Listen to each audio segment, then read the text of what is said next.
In the year 1542, a young French noblewoman named Marguerite de la Rocque stood on the deck of a creaking ship, her eyes fixed on the horizon, where the new world promised adventure and a fresh start. Barely 17, an orphan under the guardianship of her cousin Viceroy Jean-François de Roberval, she was part of an ambitious French expedition to establish a permanent colony in North America. The air was thick with hope, but also with the stench of cramped quarters, spoiled rations, and the ever-present fear of the Atlantic's wrath. For a noblewoman accustomed to the elegance of French courts, the journey was a brutal awakening. Months at sea brought illness, storms, and the gnawing hunger of meager provisions. Yet amid the chaos, Marguerite found something unexpected: love.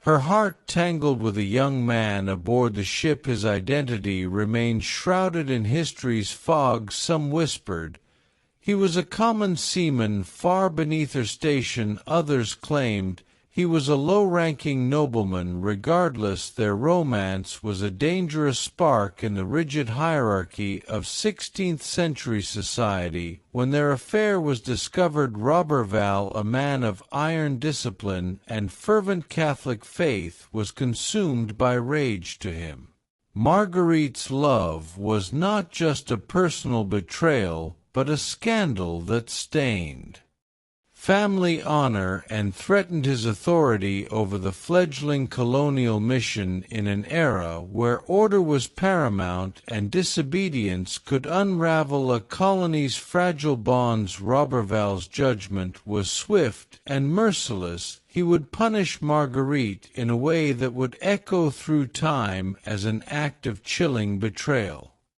Roberval's sentence was a death warrant delivered without a blade.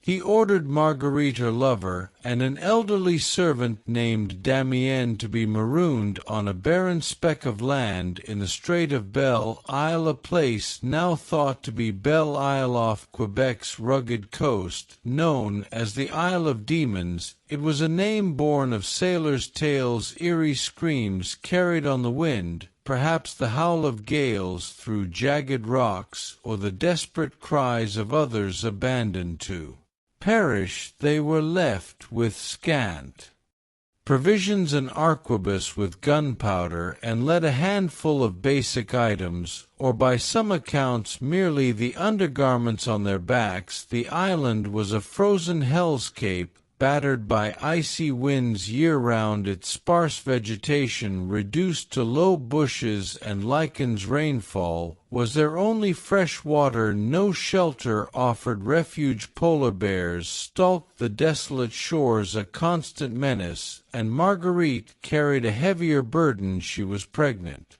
facing the unimaginable task of giving birth in this wilderness, with no hope of rescue.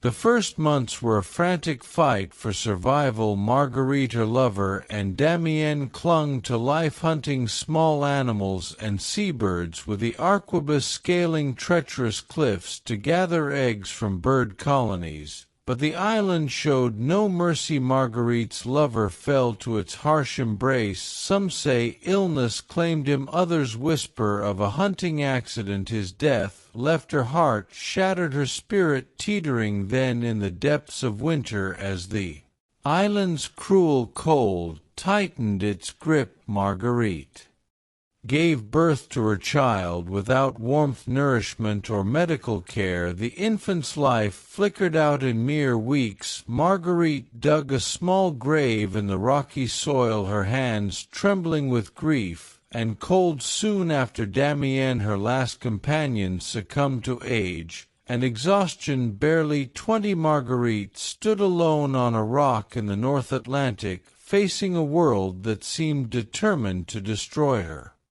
Yet Marguerite refused to surrender. She adapted with a fierce ingenuity that defied her noble upbringing. When ammunition dwindled, she taught herself to set traps for game. She scoured the rocky shores, learning through bitter trial which seaweeds and plants could sustain her. She devised ways to collect and store rainwater, using stone skins and driftwood to build a sturdier shelter. In an astonishing feat of courage, she faced down and killed 3 polar bears, their massive forms a deadly threat to her fragile existence. Her physical survival was a marvel, but her mental resilience was her greatest triumph. In a time steeped in Christian faith, Marguerite found solace in her belief that God had not forsaken her. A Bible, one of her few possessions, became her anchor, its words a daily refuge against the crushing weight of solitude. André Thevet, a cosmographer, who later heard her tale firsthand, wrote that this faith kept her mind whole through years of isolation. For 2 to 5 years, the exact span lost to history's haze, Marguerite endured alone. Her rescue came by chance, when Basque fishermen whaling in the region spotted signs of life on the supposedly empty island. Approaching the shore, they found a woman, wild-haired, weathered, clad in animal skins, yet remarkably lucid and alive. They carried her back to Europe, where her story ignited French society like a flame. The noblewoman, once cast out as a sinner, had become a hero, surviving trials that would have broken the strongest souls. Meanwhile, Roberval's dreams of a new world colony crumbled under scurvy, famine, and dissent. He met his end in France's religious wars. By 1560, a forgotten figure in a failed venture, Marguerite settled in the Périgord region, living simply. Some say she married, others that she chose solitude. One haunting detail lingers: she never slept in a proper bed again, preferring blankets and skins on the floor, a silent echo of her island years.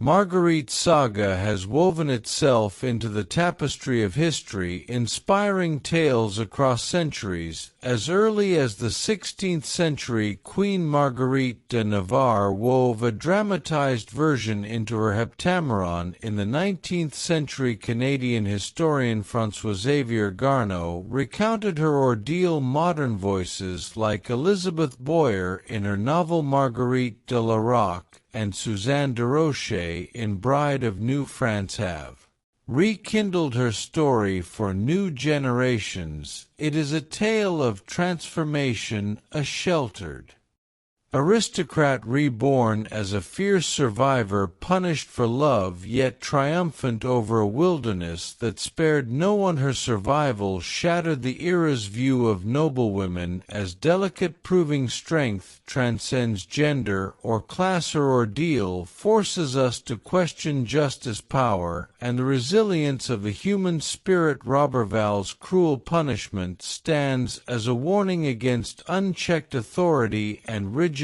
dogma, while Marguerite's endurance reveals the hidden depths we may all harbor.